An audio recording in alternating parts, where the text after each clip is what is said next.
Okay, we're recording. So, well, should we dive right in? Yeah, you want me to start? Sure.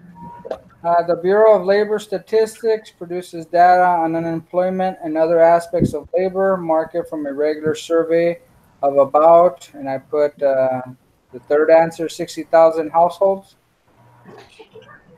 That's what Yep, that's what I got. I got. Okay, I'm sorry. Which, the number one? Yep. Number one, yes.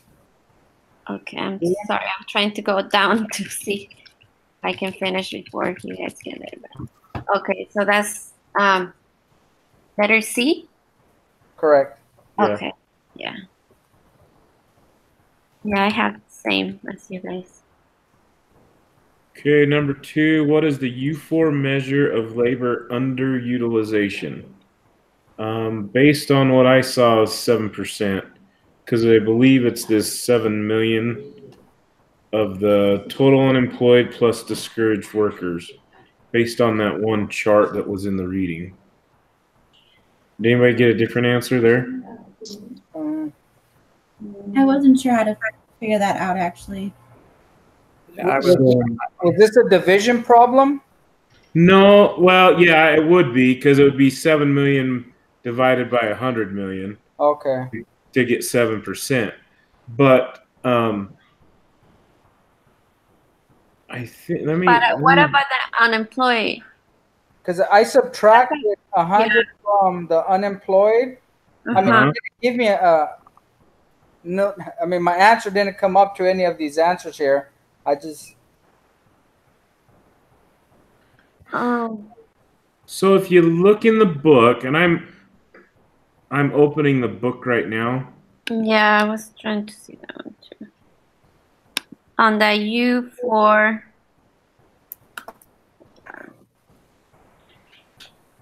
Yeah, let's see. Total unemployed plus discouraged workers. As a percent of the civilian labor force Plus discouraged workers. So that's what I tried to do. So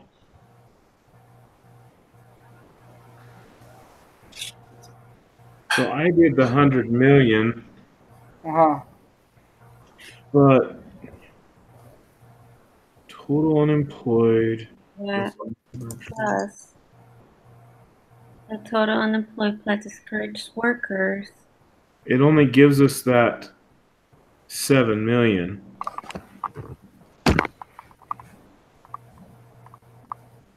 So I think they're saying the civilian labor force is all of them. So does the U4 mean anything? I mean, in particular? Yeah, if you look in the book on table 2, it's on page, let's see, it's under 15-1B. Okay, it shows U4.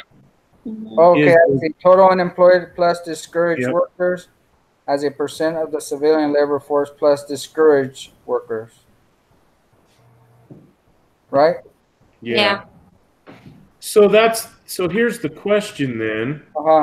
Based on reading that again, now that we're together, do we need to take and subtract the 7 million of the total unemployed plus discouraged workers from the total unemployed?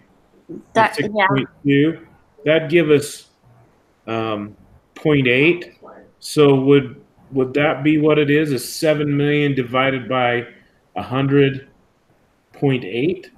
Because it's the civilian workers plus the discouraged workers, right? Well, unemployed workers would fall even if they. Let me see here. Yeah, labor force. Because that would be 6.9%. Doing what? So if you took, see how you got 6.2 million for total unemployed. Yes. And total unemployed plus discouraged workers is 7 million. Correct. If you subtract the two, you get 0.8 million.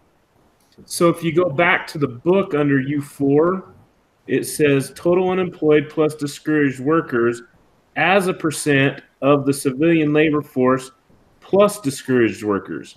So that's why I think we got to add the 0.8 of discouraged workers to the 100 million of the civilian labor force. So it would be, I think it's 6.9 after rereading that. Yeah, I mean, that's it is 6.9. I was taking it, but I wasn't sure which ones to include or exclude. Yeah, you're right. You did it right. It's 6.9. Yeah. Okay. Yeah, I'm glad. I was confused on that one. I had 6.9 but I wasn't sure. Okay. But you did it right. I did it differently, but I don't know why I came up with that number. But right now that I'm doing it as you were saying it. Right. You're right. So okay. Should we move on to 3? Yes. Justin, Sammy, are you good? Yeah. Yeah. Thanks for explaining that.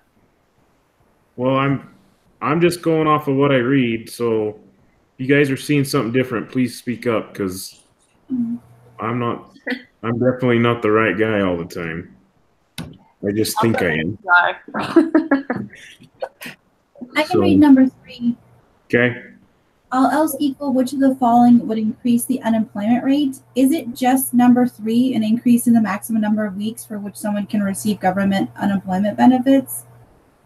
You know, that's what I initially thought, but rereading it, I think it's both 2 and 3, a preference among older men to retire early, and number 3. I mean, that's what I have.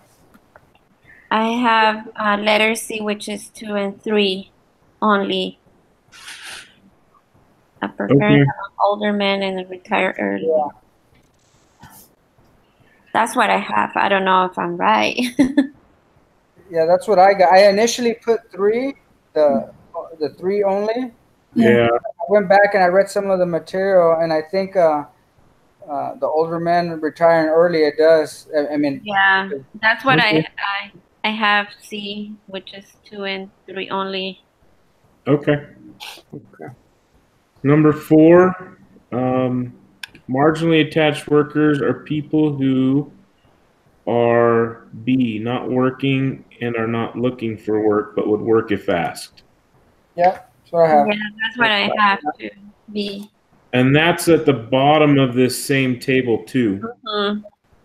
Yeah. I struggled finding that at first, but then when I was looking something else, I found it. So, okay, number 5. I can read that. Suppose that the Bureau of Labor Statistics reports that the entire adult population of Mankiwaland can be categorized as follows: 25 million people employed, 3 million people unemployed, 1 million discouraged workers, and 1 million people who are either students, homemakers, retirees, or other people not seeking employment. What is the labor force participation rate? I have 93.3%. Yeah, because it's just the 28 million, right? Yeah, well, the 28 million, and then divided by 30. By 30, yeah, and then multiply by 100. Yep. Okay. Okay. So you got C. I got D, but that was probably my error on that. I just divided everything. I totaled everything and I divided by yeah, because if you include the discouraged workers, then it would, I think you'd get 96, but I don't think you include them in that one. Yeah, I don't think so either. Okay, for 6. Yeah.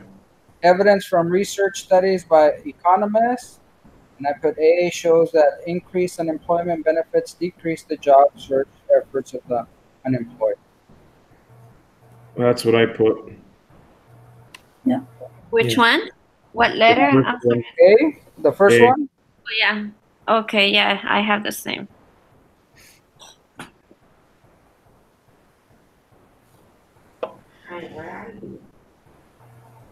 Number 7. Wayne is an unpaid worker in her family's restaurant. The Bureau of the Labor Statistics counts Wayne as C, employee and in the labor force. Yeah, that's what I have. Yeah, that's what I got too. Yep. Yep.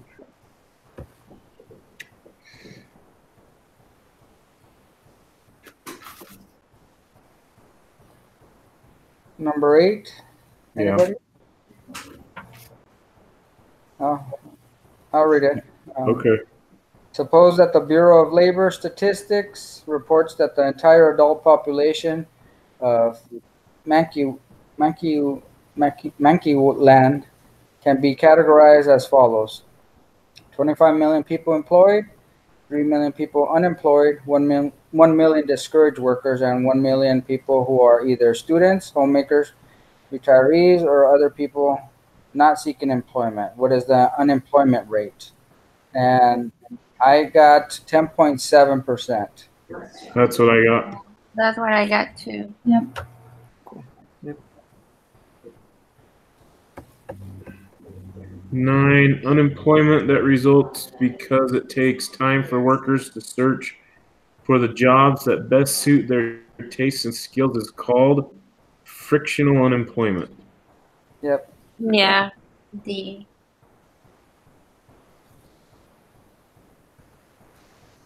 See, 10. Who is the adult population, or who in the adult population is counted as employed in the U.S. labor statistics?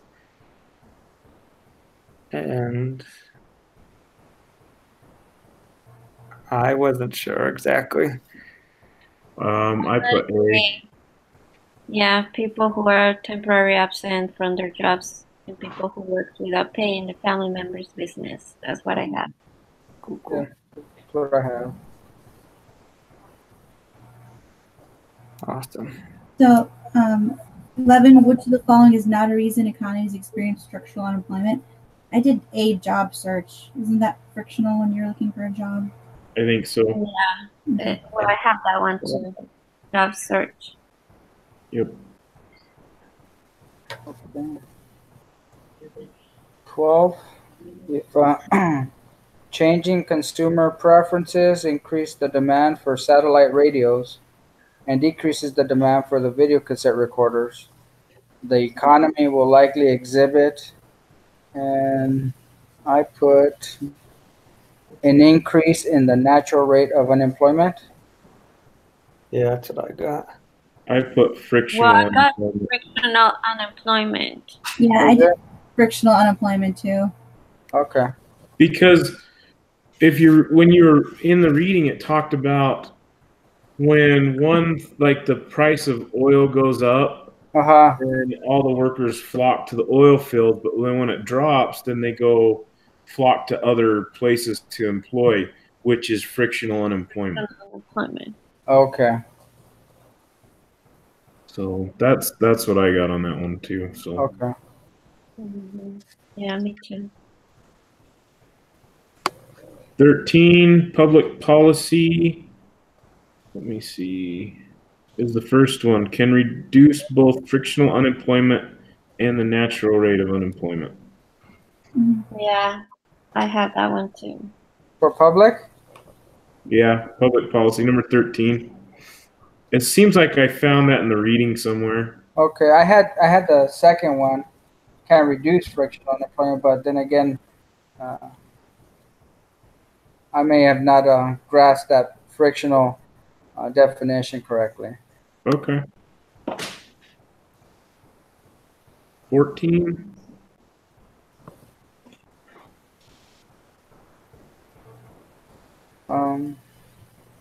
If there were no factors keeping wages from reaching equilibrium, then there would be no,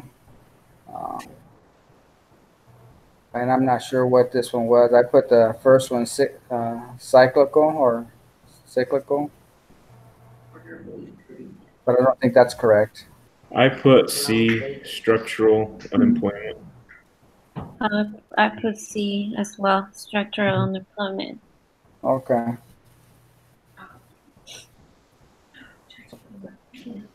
Gonna wait for a long time.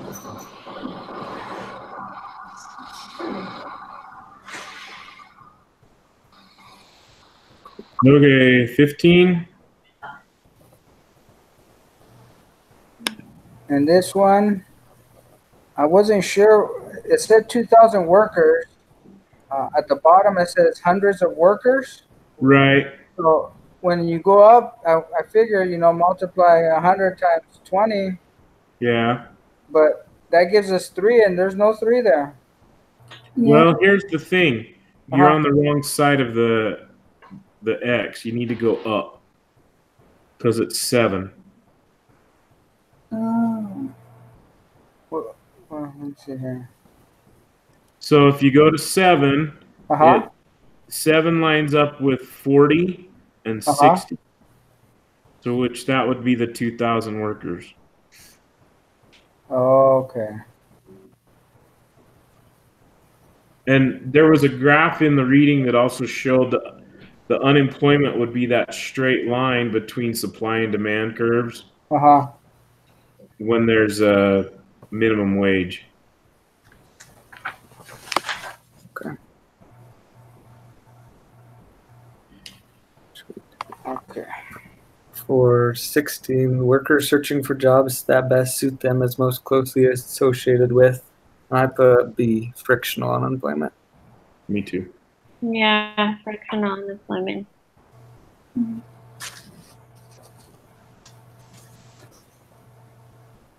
On 17, I think it's a trick question. At least that was my thought. Because it's below the equilibrium price. I think it'll be 0. Yeah, I think so too.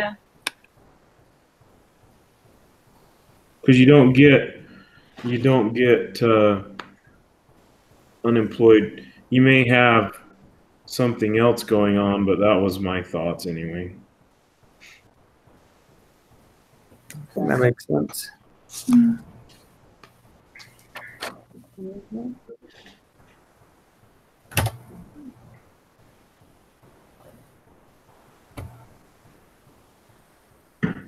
18. I didn't get up to 18. I'm reading it now. Yeah. I think 18, unions contribute to both frictional unemployment and the natural rate of unemployment. And I'm pretty sure I saw that in the reading. Unions contribute to that. Actually, let me check. I was just reading it because I was working on that one. 18, 19, 20. Unemployment. Let's look for the union thing. Because I thought it was the natural rate unemployment, but not frictional unemployment. I'm looking in the reading to see if I can find that. Yeah, word. I'm trying to find out this thing.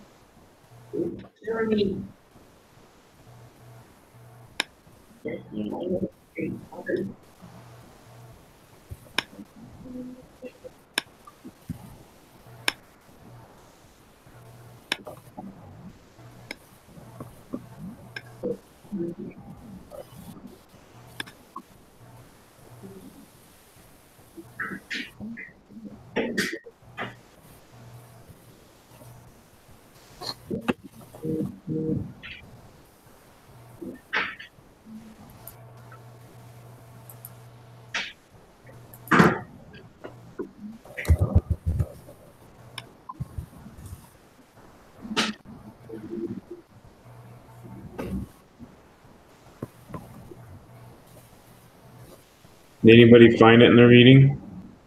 I'm still looking. I'm looking.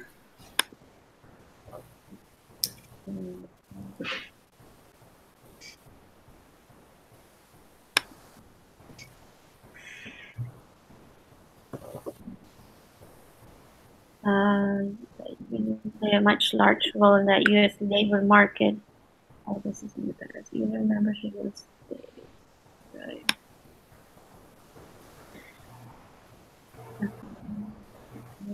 I mean, it does say that when a union raises the wage above equilibrium level, it raises the quantity of labor supplied and reduces the quantity of labor demanded, resulting in unemployment. So it does have an effect on unemployment. Right.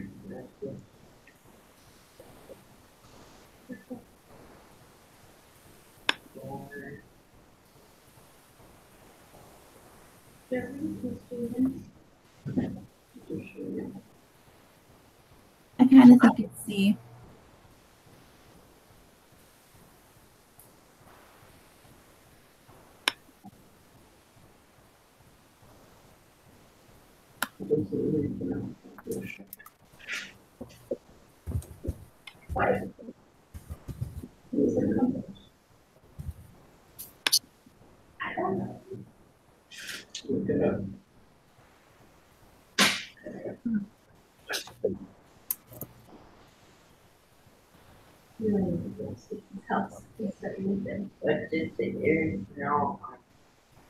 I don't.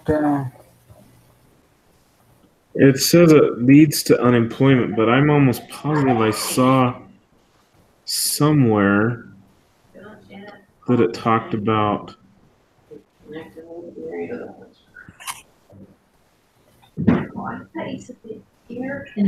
So I think the reason I was thinking it's frictional is because in the 15-4A, it talks about, let's see. It talked about those workers, let's see, the third paragraph down, when the wage is above equilibrium, resulting in so the first sentence says it results in unemployment. The workers who stay employed get a higher wage, but those who are unemployed are now worse off. So my thought is if you don't take the job, right here in the fourth paragraph about midway down, when unions raise wages in one part of the economy, the supply of labor increases in other parts of the economy. This increases labor supply, in turn reduces wages in industries that are not unionized. So that's why I was thinking it was frictional, because those workers who didn't make it into the union now are having to find a different job in a different thing. Yeah. So if you're an iron worker, now they got to go be an electrician, for instance. Yeah. So is it C, both frictional unemployment and the natural rate of unemployment? Or are you thinking it's just frictional and not? No, I was thinking C. I was thinking it was both. Yeah, I was thinking it was C as well. Yeah, I think I would go towards that side more than the natural rate. Well, I think,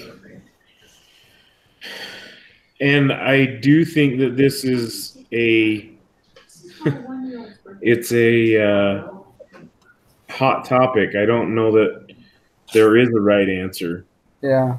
Because I think it depends on which side of the union thing you're on. So I'm going to put C because that's what I think, but that's what I'm doing. Okay. 19, paying efficiency wages means that wages are above the equilibrium and profits are lower than otherwise. I wasn't sure on this one. And profit what? Higher than otherwise? Lower. I put B.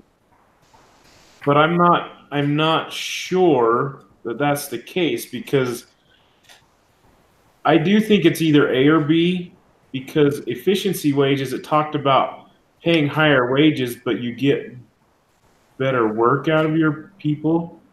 At least that's what I remember reading.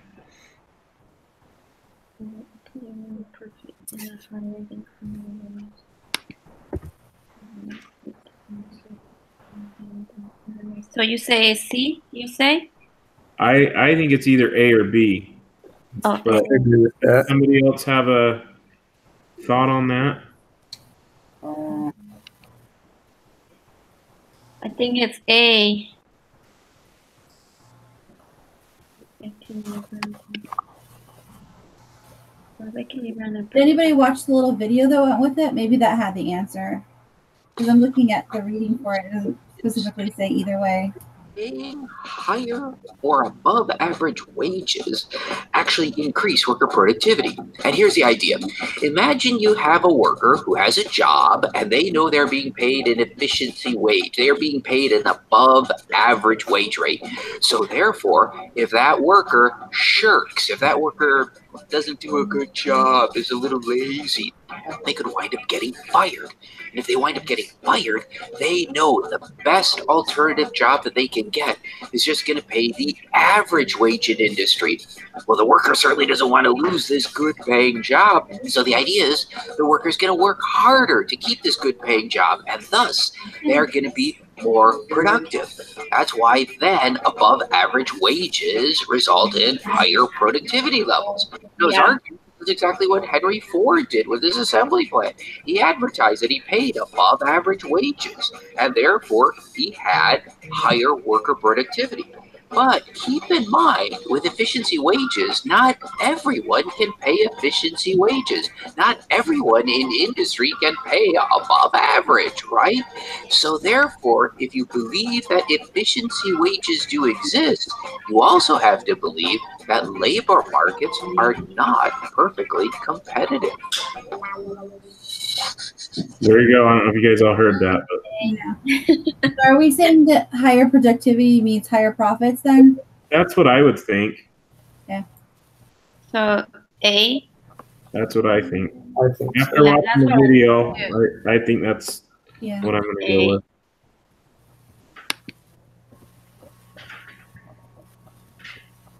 And then the last one, the theory of efficiency wages provides a possible explanation as to why.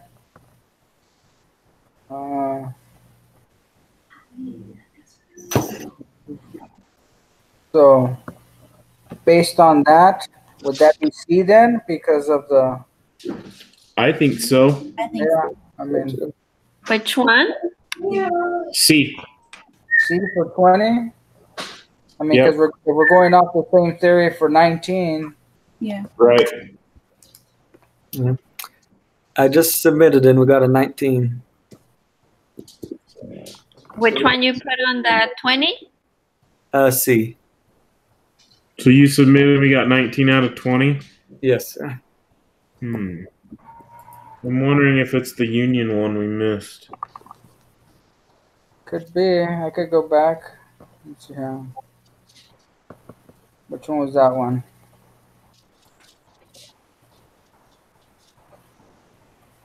$18. So 18, we were back and forth between B and C. A, no. Or A and C. I mean B and C, no? Well, I said it was. I said it was B. I'm thinking A. You're thinking A? Yeah. I'm thinking B. How about this? I'll go submit with A and we'll see what happens. Yes.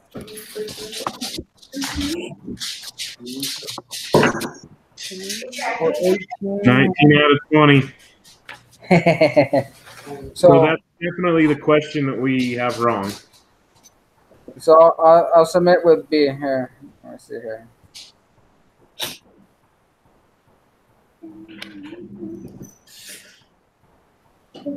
So I got 20 out of 20.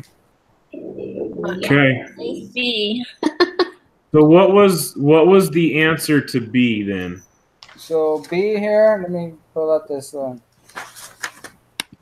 It said for 18, the natural rate of unemployment, but not frictional unemployment.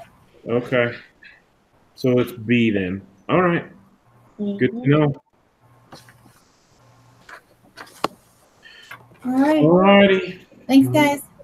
Thank you. I'll post it. Thank you. Bye. All right, thank you guys. Bye-bye. See you next week.